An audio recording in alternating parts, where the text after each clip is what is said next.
Bonjour à tous en ce jeudi 28 janvier. Voilà, je suis contente de vous retrouver et nous allons continuer ce cours sur le fait de grandir ensemble. Et puis j'ai même envie de vous dire, vous savez quoi? Eh bien, nous sommes, vous allez le voir tout de suite, sur la vignette qui va apparaître. J'ai aimé cette expression qui m'a été donnée par un homme de Dieu il y a une vingtaine d'années. Et un jour, il m'a dit, mais tu sais, le peuple de Dieu et surtout la famille de Dieu, les communautés qui vivent ensemble dans la foi, eh bien, nous sommes obligés de vivre ensemble. Et il m'a donné cette expression que j'ai trouvée assez impressionnante.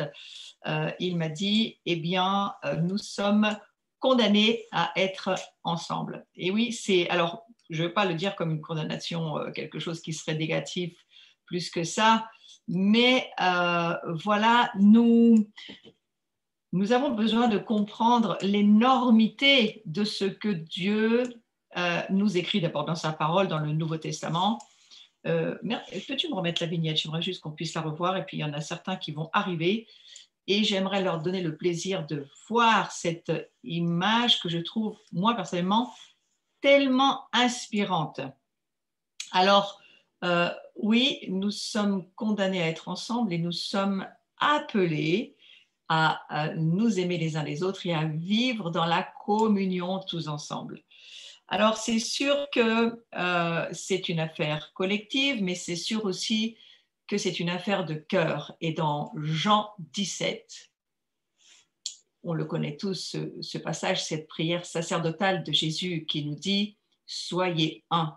Soyez un comme le Père et moi nous sommes un, soyez un et apprenez à comprendre qu'est-ce que ça veut dire que ce un. Je redis qu'en français, nous n'avons pas de mots réellement pour expliquer ce que cela signifie.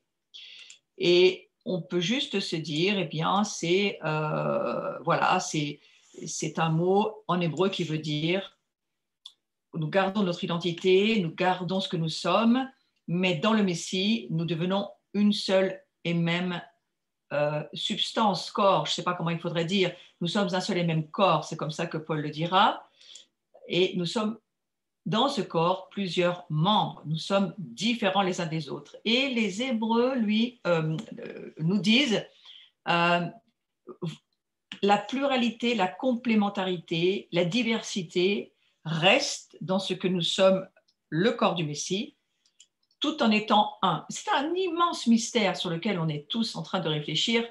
Et moi, je vais attaquer ce cours en pensant à ce que Paul nous dit dans l'Écriture, alors qu'il nous demande de considérer le fait que nous avons besoin de laisser notre cœur être transformé, nos pensées être totalement renouvelées. Et ça sera le message d'ailleurs de Jean-Baptiste. Jean-Baptiste, lui, viendra dire de la part de Dieu, vous ne pouvez pas entrer dans le royaume de Dieu de la condition d'esclave dans laquelle vous êtes, vous ne pouvez pas entrer dans la dimension, dans la compréhension du royaume de Dieu jusqu'à ce que vous changiez votre mentalité et jusqu'à ce que votre cœur soit changé par Dieu. Il nous faut un changement de cœur total. Et je crois aussi que pour vivre cette dimension du mieux vivre ensemble, il est impossible de vivre cette dimension sans un changement de cœur. Et c'est bien le message de Jean-Baptiste qui nous dira « Repentez-vous, le royaume de Dieu s'est approché de vous, repentez-vous et croyez à la bonne nouvelle du royaume. » Et j'explique très souvent, mais je vais encore le redire une fois, on ne peut pas croire en Dieu sans changer notre façon de penser. Repentez-vous, ça veut dire changer votre façon de penser humaine, parce que là où Dieu veut vous emmener, on pourrait dire aujourd'hui, au-delà du voile, au-delà de l'armoire de Narnia, au-delà de ce monde, il y a un autre monde, beaucoup plus réel que celui dans lequel nous sommes. Et pour y entrer, nous avons besoin non seulement de changer notre façon de penser, mais nous avons aussi besoin d'une transplantation cardiaque, d'un cœur totalement changé. Et c'est Jérémie qui amène ce message, bien sûr, Jérémie, Ésaïe aussi, en disant, Jérémie surtout, Jérémie 29, au milieu de son livre, Jérémie, il parle de cette nouvelle alliance et de ce cœur qui doit être transformé de pierre en chair. Donc, voilà, il va nous falloir un cœur de chair. Et comment vivre ensemble? Eh bien, en réalisant l'importance du changement de notre cœur. C'est en cela que je me dis, jusqu'à ce que ces transformations cardiaques soient faites, ô combien il faut accepter le travail de l'Esprit Saint en nous pour nous apprendre à vivre ensemble. Alors, une famille nombreuse, elle a déjà fait un grand parcours et à mon avis, elle a déjà un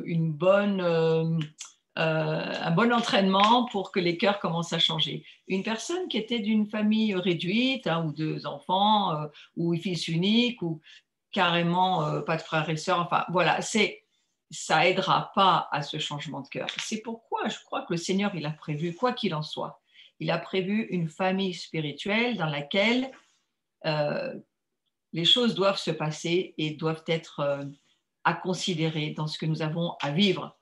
Et dans ce cours, c'est bien là où nous allons. C'est un apprentissage. Alors, on l'apprend d'abord avec les autres, dans, on va dire, sa propre culture, et puis ensuite, on l'apprend avec d'autres cultures, avec d'autres nations, et on va l'apprendre aussi avec Israël. Et Paul le considère d'une grande manière dans le livre, tous ses épîtres, et surtout dans le livre des Galates, lorsqu'il explique et il dit, il n'y a plus ni juif ni grec, ni homme ni femme, un esprit et un seul esprit, et que cet esprit-là, maintenant, il va vous apprendre à...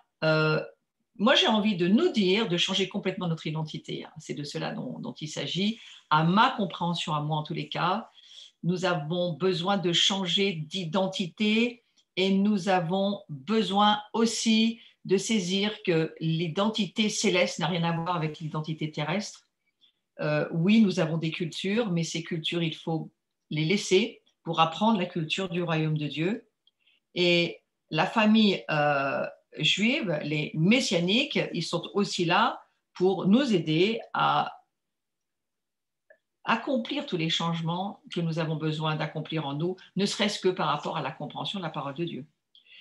Il y a en ce moment des étirements, des lignes qui bougent, des alignements qui se font, des repositionnements qui se font obligatoires.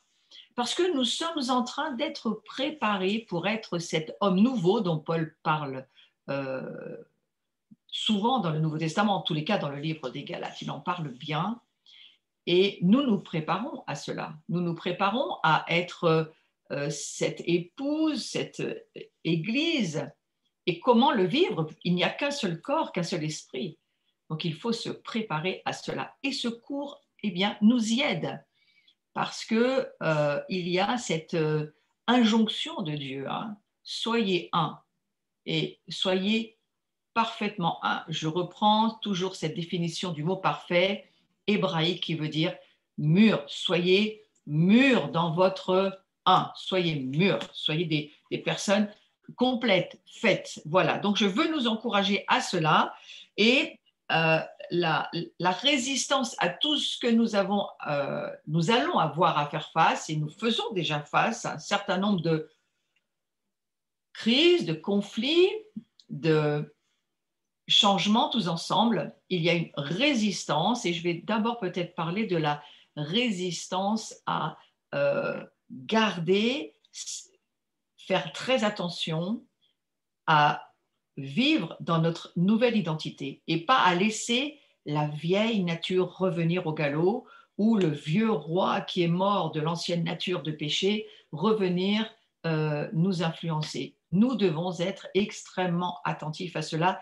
et y faire attention. Ça, c'était mon introduction pour ce cours. Alors, le sacerdoce royal, il est réservé à tout le monde. C'est pour tous ceux qui croient. Nous sommes tous appelés. J'ai aimé aussi cette image et je vous la partage parce que je crois qu'il faut vous identifier à cela. Aujourd'hui, il n'y a pas une prêtrise sélective. Certains sont des prêtres et pas les autres, pas du tout. Dans la Nouvelle Alliance, il n'y a plus tout le protocole de l'ancienne sacrificature des Lévites, on n'en est plus là. Il y aura de nouveaux Lévites dans le royaume, mais je crois que ces Lévites, c'est nous, c'est ceux qui avons choisi d'obéir à Dieu, d'apprendre à être un disciple, d'apprendre aussi à être un fils et une fille, parce que c'est pas que être un disciple, c'est aussi saisir que nous faisons partie d'une famille de prêtres, nous faisons partie du sacerdoce, nous faisons partie d'une royauté, ça va avec. J'aime souvent rappeler que avant de peut-être dire nous sommes des rois, nous sommes un royaume de sacrificateurs. Donc nous sommes appelés à d'abord être des sacrificateurs. Et je me dis qu'une fois que nous avons appris le sacrifice de notre vie, sacrifice vivant, comme dira Romains 12, hein, vous êtes un sacrifice vivant, offrez vos corps comme un sacrifice vivant, pas mort. Hein. Donc c'est bien d'être vivant, mais d'être ce sacrifice, sauf qu'aujourd'hui, on ne se tue pas pour donner notre vie. Aujourd'hui, nous amenons la prière, l'intercession, l'encens, la fumée qui monte, c'est toutes nos prières qui montent, nos cœurs qui adorent Dieu. Dieu cherche des adorateurs, Dieu cherche des veilleurs, des guetteurs, des intercesseurs. C'est tout ce ministère-là, pour moi, je le comprends comme faisant partie du ministère éternel de ce que nous sommes en Jésus. La Bible le dit pour le peuple hébreu, hein, mais aussi le dit dans Pierre, dans l'Apocalypse, nous sommes devenus ce royaume de sacrificateurs et cela ne passera pas. C'est un appel, un mandat qui est éternel pour nous. C'est notre nouvelle nature qui fait de nous ces prêtres, ces sacrificateurs. Ce n'est pas vraiment mon sujet ce soir, mais je l'aborde parce qu'il me semble qu'il faut le rappeler. Ce cours, nous le faisons aussi pour cela, pour ensemble saisir ce mandat de la sacrificature. Et nous grandissons dans la sacrificature alors que nous sommes tous ensemble à mûrir, à avancer, à nous aider, à prier les uns pour les autres, à avoir de l'amour les uns pour les autres, à apprendre, à considérer l'autre comme au-dessus de nous-mêmes, nous laisser être enseignés alors que nous enseignons nous-mêmes. J'aime bien cette idée de maître et disciple dont il est question dans la parole de Dieu. Il n'est pas question d'une prêtrise avec une première classe puis une seconde classe avec tout un peuple qui suivrait derrière. Et là, ça a parfois été comme ça dans le peuple de Dieu, mais je ne crois pas du tout que c'est ce que la Bible nous demande de vivre. Donc, entrons dans la conviction de notre identité et c'est par la foi que nous le ferons. Notre identité, elle est simplement établie par ce que Dieu dit. Hein? C'est parce que Dieu nous le dit. On n'a rien à sentir, on n'a pas d'émotion là-dessus, on n'a pas d'opinion à avoir. Métanoïa, changez tout ce que vos opinions pourraient vous influencer ou vous dire que pour vous, ce n'est pas votre conception. C'est la conception de Dieu qui nous intéresse et elle est écrite dans la parole de Dieu. Alors, que décidons-nous de croire? C'est une bonne question et puis je voudrais juste vous la poser de cette manière-là et j'ai juste rien envie de vous dire. J'ai juste envie de vous dire, regardez cette image. Je vais essayer de la regarder en entier, voilà, parce que moi, je n'ai pas tout l'écran. Et que décidons-nous de croire? J'ai tellement aimé de voir cela. Est-ce qu'il est ressuscité pour vous? Est-ce que la pierre, elle a vraiment roulé? Est-ce que, au-delà de cette pierre, vous pouvez voir, il n'y a plus personne sur la croix, il est ressuscité et c'est lui qui s'est donné pour nous. Waouh, c'est quand même formidable. Je ne vais jamais oublier ça. Alors, regardez ce que vous êtes en Christ. Regardez ce que vous êtes en Christ.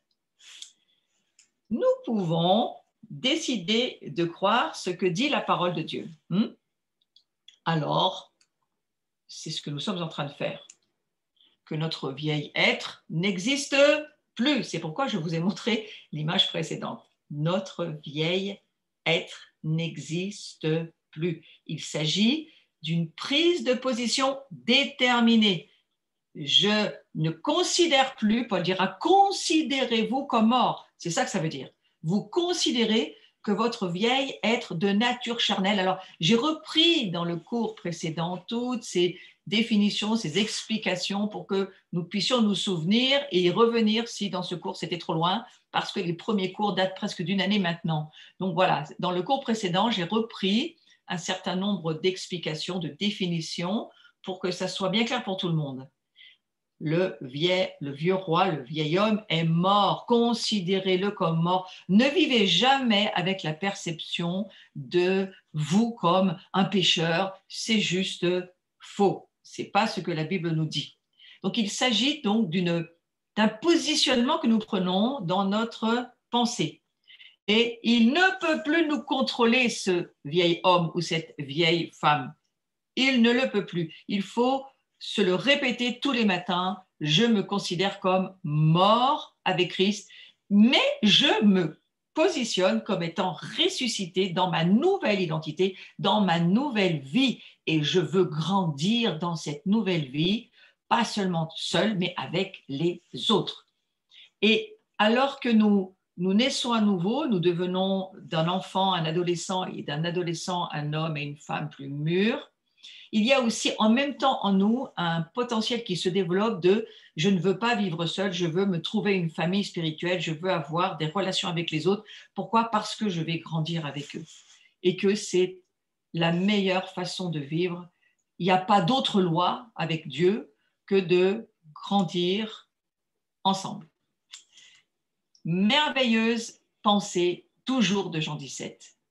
Jésus, le Père, le Fils, Jésus et l'Esprit Saint vivent toujours ensemble. Ils sont ensemble. C'est un système de gouvernement, 3 en 1, 1 en 3, mystérieux, 3 personnes différentes, une trinité incroyable qui a produit beaucoup d'hérésies dans le passé. C'est tellement, on voudrait tellement pouvoir tout expliquer. Ça reste quand même un sacré mystère. Eh bien, il y a aussi un mystère de l'Église, du corps de Christ, qui va se laisser prendre par l'Esprit Saint et devenir un seul et même esprit, une seule et même âme, un seul et même corps. C'est quand même très mystérieux tout ça. Alors, non seulement nous pouvons décider, c'était sur la première petite vignette, nous pouvons décider de croire ce que dit la parole de Dieu, et ça me paraît très important, mais nous devons décider de croire ce que nous voulons croire. C'est à nous de le décider. Dieu a écrit son livre, il ne nous oblige à rien. Vous pouvez penser vos vieilles pensées, vos pensées mondaines, vos pensées intellectuelles, toutes les philosophies que vous voulez, pensez-les. Vous avez le choix d'être libre de penser. Mais la Bible nous dit, si nous voulons avoir une pensée saine, une pensée sainte, Dieu ne nous a pas donné un esprit de peur, de timidité, mais il nous a donné de la force, de l'amour et une pensée saine, dit ce fameux verset dont je ne sais pas la référence. Et c'est impressionnant de se dire, pourquoi est-ce si compliqué? On doute du fait que notre vieil homme est mort et parce qu'on regarde ce qu'on fait, et donc ce qu'on fait, ce n'est pas toujours la manifestation de ce qu'on est. Et en regardant ce qu'on fait, on a énormément de mal à croire, mais ce n'est pas une affaire de ce qu'on fait, notre identité, c'est une affaire de ce que l'on est. Regardez qui vous êtes et comment pouvez-vous le voir? Eh bien, vous le verrez dans le miroir de la parole de Dieu. Si vous lisez la parole de Dieu, vous allez voir dans le miroir, la parole va vous montrer qui vous êtes, va vous expliquer qui vous êtes, va vous dire qui vous êtes. Et c'est en la lisant que va s'enraciner la réalité de ce que Dieu vous dit. Les réalités sont dans l'invisible, mais elles viennent dans le visible au travers de ce que Dieu dit. La prophétie crée, la parole parle en nous et crée ce que nous sommes.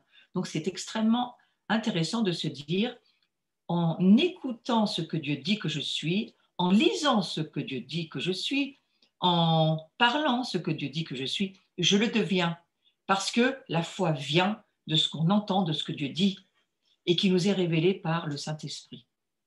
Donc, décidez de croire ce que vous voulez croire. Et puis, la troisième vignette dit ceci, est-ce que ce que je crois est en accord avec ce que Dieu dit? Est-ce que c'est juste? Est-ce que ça va? Là encore, il faut reprendre la parole de Dieu, lire, chercher et laisser Dieu nous enseigner. Le mot Torah, ça veut dire enseignement. Nous avons besoin d'être enseignés pour savoir qui nous sommes. Laissons-nous notre âme diriger notre vie ou voulons-nous laisser le Saint-Esprit prendre les rênes de notre vie? C'est une question que je nous pose et auquel il faut réfléchir. Et je vais finir avec cette petite réflexion sur ces premières minutes. Nous laissons la chair nous diriger lorsque nous croyons que notre vieille nature est encore là. C'est en cela que nous laissons la chair nous diriger. Et lorsque nous regardons ce que nous faisons au lieu de regarder ce que la Bible dit que nous sommes, alors moi je vous donne un conseil. Ne regardez pas ce que vous faites pour savoir qui vous êtes. Regardez ce que la Bible vous dit que vous êtes.